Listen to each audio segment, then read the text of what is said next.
Welcome back to Fox Explainer. Today I am going to show you an American docudrama, a movie from 2008 called Front of the Class. Spoilers ahead. Don't forget to subscribe to my channel for more content like this. Watch out and take care. Brad Cohen, age 12, has Tourette syndrome. Because of the disease, he makes strange noises, twitches, and yells at random.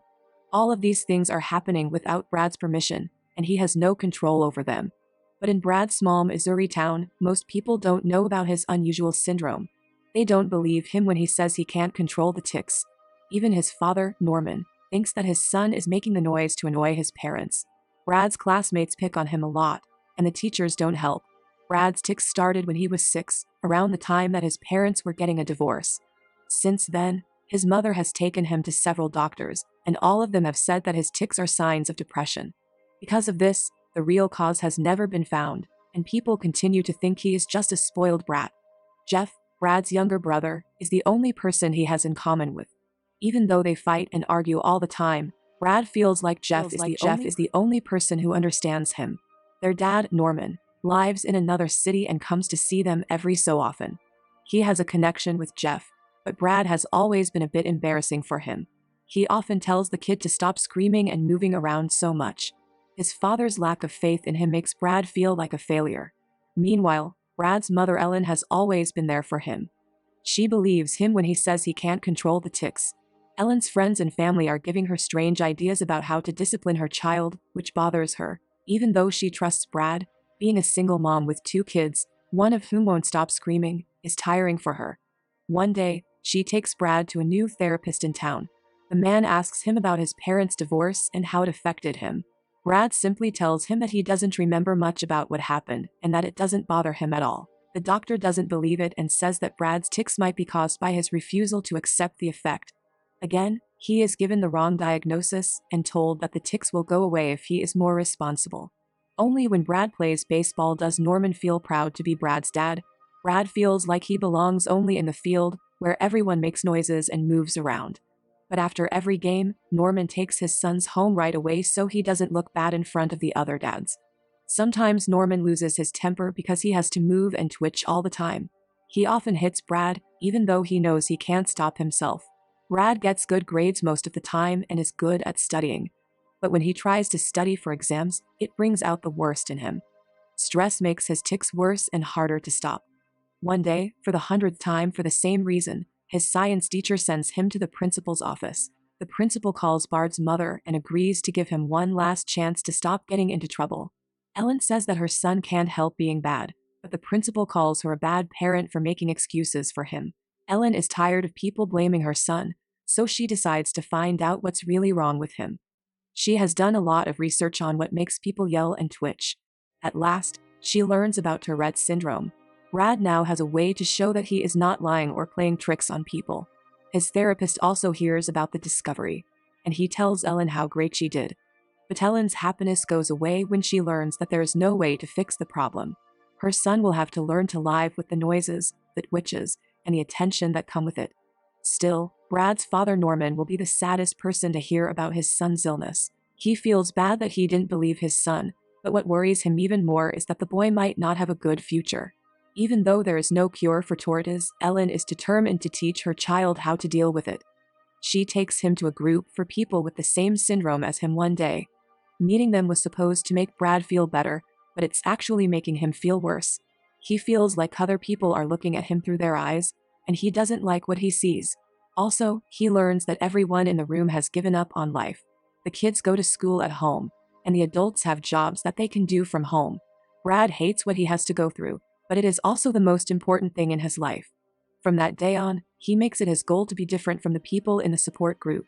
He promises to be himself and not let his disability stop him from doing anything. Even after he changes schools in 7th grade, people don't treat him much better. He always gets sent to the principal, and his classmates tease him about it.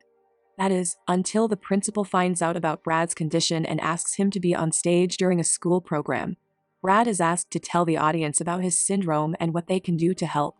When people find out that he can't stop making the noises, they start to feel more sorry for him. Life will never be the same for him again. The principal becomes that one teacher who makes it easy for him to deal with his biggest problem.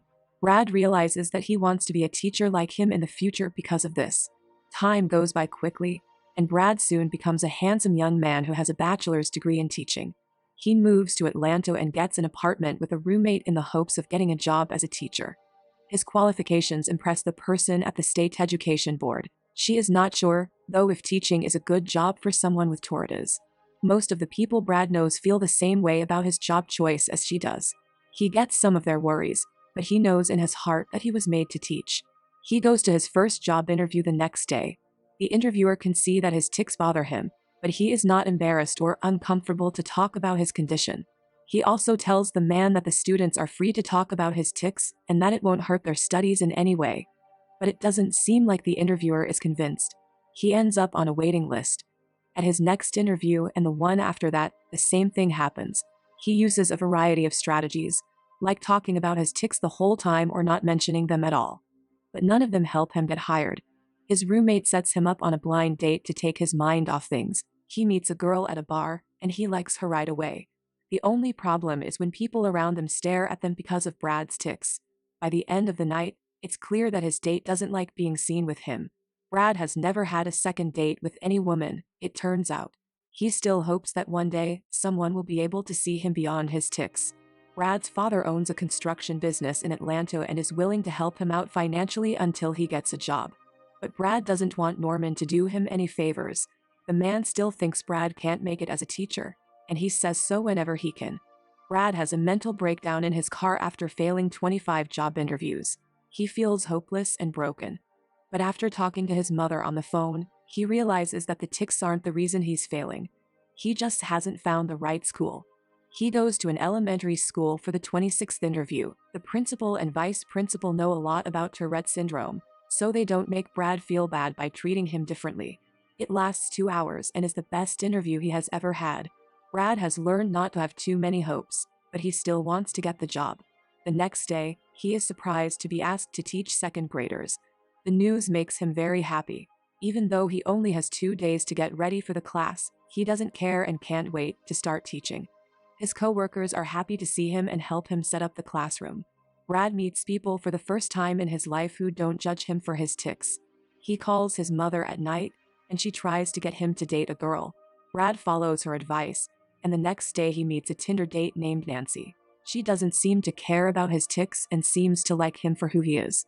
Brad makes friends with a happy little girl named Heather at school. She is the smartest person in the class, but what gets his attention is how kind she is. She stops the other kids from making fun of Brad when they do. Because Brad has a disability, some parents don't want their kids to be in his class. Brad can do it, but the school tells him to keep his head up because dealing with the parents is the hardest part of the job. Heather says one afternoon after school that she's about to lose her hair.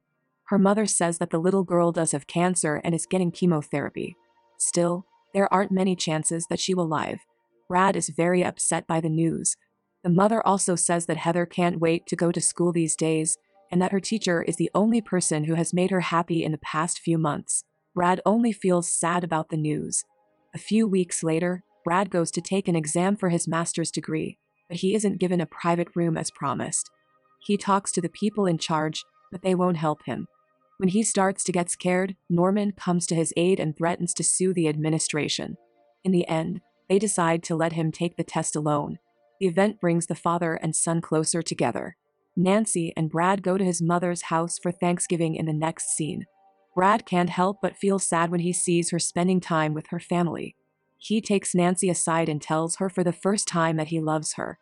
Heather eventually stops going to school. Her classmates send her letters and postcards to wish her well. But one day, they get the news they had been dreading. Brad doesn't go inside at Heather's funeral because he thinks he will ruin the ceremony. But her mother invites him in and thanks him for making her daughter happy when things were bad. After a few months, Brad's life is going well. He has a girlfriend who loves him, a good relationship with his dad, and a job that he enjoys. Then, one day, he is called to a school meeting and told that Sally Me's First Teacher of the Year award is going to him. Brad gives a speech that everyone loves on the night of the event. At the end of the movie, the message is that we should never let anything stop us from going after our dreams. That's all for now. I hope you enjoyed the video. Subscribe for more and hit the like button to help me out, and also leave a comment. if you want me to explain your favorite film. Until next time, take care.